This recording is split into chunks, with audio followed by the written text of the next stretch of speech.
Let's talk about Imran Khan,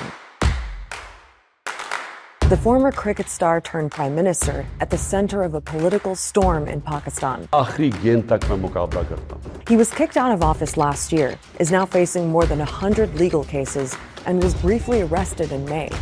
It led to huge protests and violence. Khan says he's the victim of a conspiracy to force him out of politics for good. What is happening right now is not because of me. People in Pakistan are really divided over Imran Khan.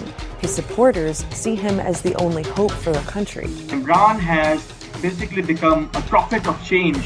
while his opponents accuse him of spreading lies and fueling a toxic style of politics. This became a two-way fight of rhetoric of like good versus evil. So who is Imran Khan? Why is he so divisive? And why is politics in Pakistan in such chaos right now?